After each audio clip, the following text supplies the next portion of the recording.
Baik, teman-teman media, kita siap untuk memulai. Bismillahirrahmanirrahim. Assalamualaikum warahmatullahi wabarakatuh. Selamat sore, salam sejahtera untuk kita semua. Pada saat ini kita sudah kedatangan Bapak Menteri Pertanian untuk memberikan penjelasan berkait dengan beberapa hari, 2 hari hasil daripada pertemuan tingkat menteri kelompok kerja pertanian G20 27 hingga 29, besok akan diakhiri dengan field trip. Baik, untuk selanjutnya kami persilahkan Bapak Menteri Pertanian. Bismillahirrahmanirrahim. Assalamualaikum warahmatullahi wabarakatuh. Selamat sore, salam sejahtera, Om Swastiastu. Pak Sekjen dan para pejabat lainnya, anak-anakku sekalian, teman-teman media. Yang pertama saya sampaikan terima kasih. Kalian hadir telah mendukung satu proses pertemuan dunia yang dilaksanakan di Jimbaran ini, dan tentu saja pertemuan ini berskala global dan sangat bergengsi. Tentu kalian sudah hadir melihat segala kelebihan dan kekurangannya, dan anak-anakku semua ini tentu saja kita peruntukkan bahwa Indonesia adalah negara besar yang harus diperhitungkan. Oleh karena itu segalanya oleh kami ini mencoba mempertaruhkan segala kemampuan untuk melakukan services yang kuat, menemukan substansi-substansi inti dari apa yang harus direspon dari pertemuan ini. Oleh karena itu, pertemuan tingkat Menteri Pertanian G20 atau Agricultural Minister Meeting atau AMM yang dilaksanakan 2 hari ini, 3 hari sampai field trip besok, dan dihadiri 188 delegasi. Saya kira ini pertemuan G20 Kementerian Pertanian, saya sudah pernah ikut di 2 kali tempat. Inilah pertemuan paling besar dan saya kira momentumnya juga sangat-sangat strategis karena ancaman krisis pangan dunia di depan mata dan dibicarakan di semua kesempatan.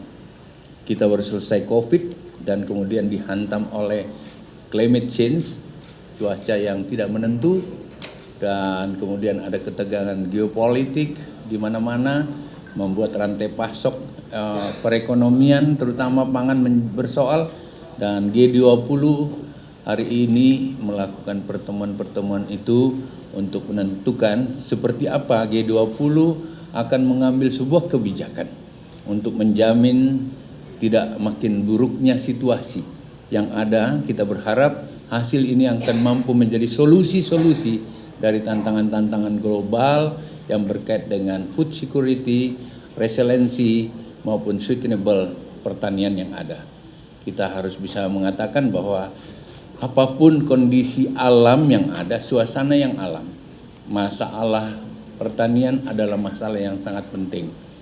Oleh karena itu, masalah pertanian adalah human right, hak kemanusiaan yang harus tidak boleh terberer, tidak boleh ada rintangan untuk membantu masalah kemanusiaan, apalagi kelaparan dalam kondisi apapun, dalam bencana apapun. Ini menjadi bagian-bagian yang sangat substansi yang hampir semua negara ikut membicarakan dan mendukungnya. Saudara-saudara sekalian yang sama saya hormati, hari pertama bahkan ada forum diskusi untuk menentukan akselerasi kewirausahaan atau entrepreneur pemuda dan perempuan dalam bidang pertanian dan diorientasikan pada digital system. Dan kita sepakat ini jadi salah satu isu yang sangat menarik dan harus bisa dijawab oleh kehidupan baru dunia global di dalam menghadirkan masalah perempuan yang terlibat dalam pertanian dan digital, masalah pemuda yang menjadi bagian-bagian yang harus mengambil bagian hari ini dan besok, mempersiapkan generasi besok yang bisa melakukan akselerasi ketersediaan pangan yang cukup atau food security yang bisa kita jamin untuk kepentingan dunia. Forum dunia ini hari ini bahkan kita lakukan pertemuan tingkat Menteri Pertanian G20, dan pertemuan itu memang banyak hal yang dilakukan brainstorming dari para delegasi yang cukup semua aktif. Ada lembaga atau organisasi-organisasi internasional terlibat, ada negara-negara non G20 atau negara-negara yang diundang untuk menjadi partisipan, dalam pertemuan ini dan semua memberi berbagai intervensi dan refleksi serta presentasi yang sangat-sangat menarik, dan itu menjadi bagian-bagian dari kesimpulan-kesimpulan yang terus akan kita kembangkan. Bahkan ada kesempatan kami 2 bulan memonitor melalui virtual meeting seluruh menteri pertanian G20 di dalam melihat seperti mana implementasi yang kita bisa lakukan. Anak-anakku sekalian, teman-teman pers, adalah karena itu ada 3 isu penting yang menjadi concern kita membahas. Yang pertama adalah mempromosikan sistem pertanian dan pangan yang tangguh dan berkelanjutan. Terkait dengan hal ini, anggota G20 menyepakati pentingnya percepatan transformasi sistem pertanian pangan global yang semakin tangguh dan berkelanjutan menghadapi berbagai goncangan dan tekanan, serta berbagai upaya memastikan ketersediaan pangan dan akses pangan bagi semua. Ya, saya kira One Health adalah bagian-bagian yang paling penting, Human Care adalah bagian-bagian yang terkait dengan apa yang ada. Yang kedua, mempromosikan perdagangan pertanian yang terbuka, adil dan terprediksi, transparan dan non-diskriminatif untuk memastikan ketersediaan dan keterjangkauan pangan untuk semua. Saya kira ini menjadi bagian-bagian yang sangat menarik, bahwa pangan dan petani, pedesaan adalah bagian-bagian yang harus dienergi lebih kuat menghadapi tantangan-tantangan global. Krisis pangan dunia, berbagai warning terhadap kelaparan yang mungkin terjadi, G20 tidak boleh diam. Harus mengambil langkah yang paling pasti untuk mempersiapkan ketersediaan pangan yang ada. Bahkan komoditi yang diperdagangkan antara negara tidak boleh terberer, tidak boleh terintangi hanya untuk kepentingan satu negara saja atau kepentingan apapun, termasuk kepentingan politik, karena akan mengganggu ekosistem perdagangan dan sistem logistik dari negara yang lain. Oleh karena itu kita sepakat ini harus dilakukan upaya-upaya dan memacu agar berbagai rintangan-rintangan terhadap barrier-barrier terhadap perdagangan di bidang pertanian bisa kita buka secara bersama. Yang ketiga adalah isu kewirausahaan pertanian inovatif melalui pertanian digital untuk meningkatkan penghidupan petani di pedesaan, atau entrepreneur pertanian inovatif melalui pertanian digital meningkatkan penghidupan petani khususnya di pedesaan. Saudara-saudara sekalian, masalah ini direspon hampir seluruhnya. Tidak ada lagi tanpa digital. Itulah yang menjadi substansi.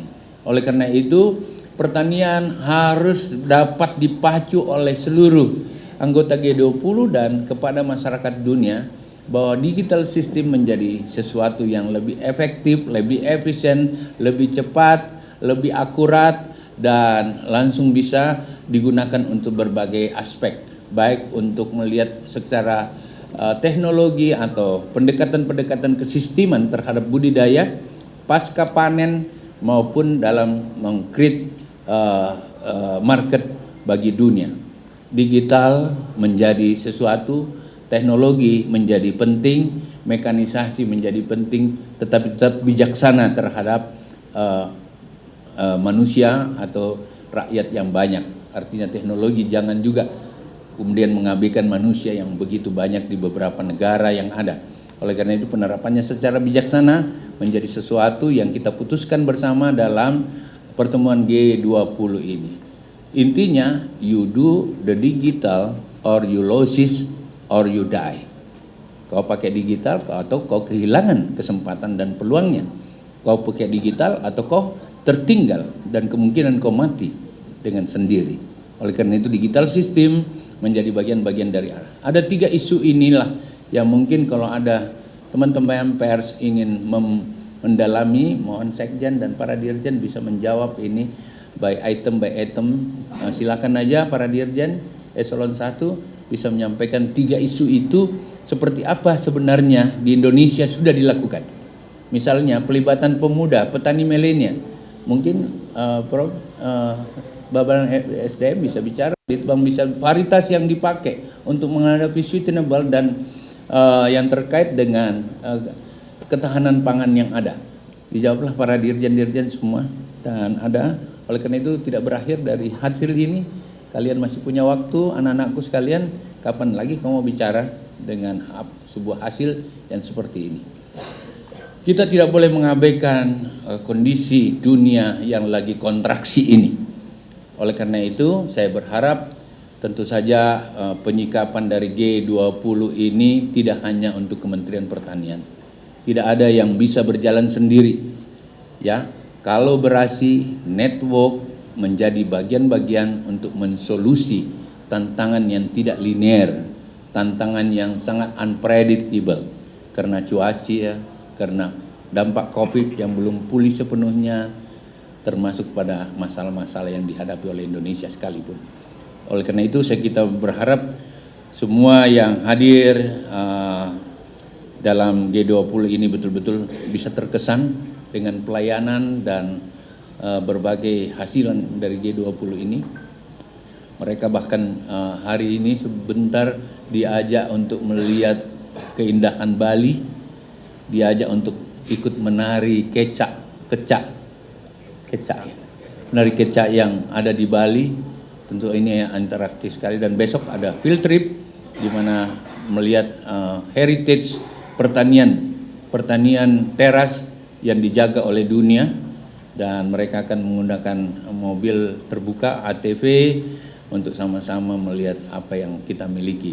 Salah satu kehebatan dari apa yang dilakukan oleh Gubernur Bali, pemerintah Bali, petani Bali adalah mereka sudah menuju kepada pertanian yang organik.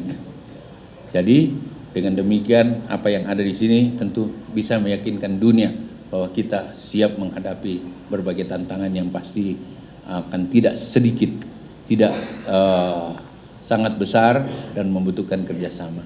Ingin saya sampaikan rasa hormat saya kepada Bapak Presiden yang terus mengguidance, memonitor, bahkan mendorong hasil-hasil yang ada pada hari ini. Dan tentu saja kita berharap FAO menangkap apa yang kita lakukan, World Bank juga menangkap, OECD juga seperti itu, tadi mengapresiasi IFAD, ERIA, dan apa lagi? FAO sudah, WFP dan World Bank. Ini mengapresiasi apa yang menjadi hasil.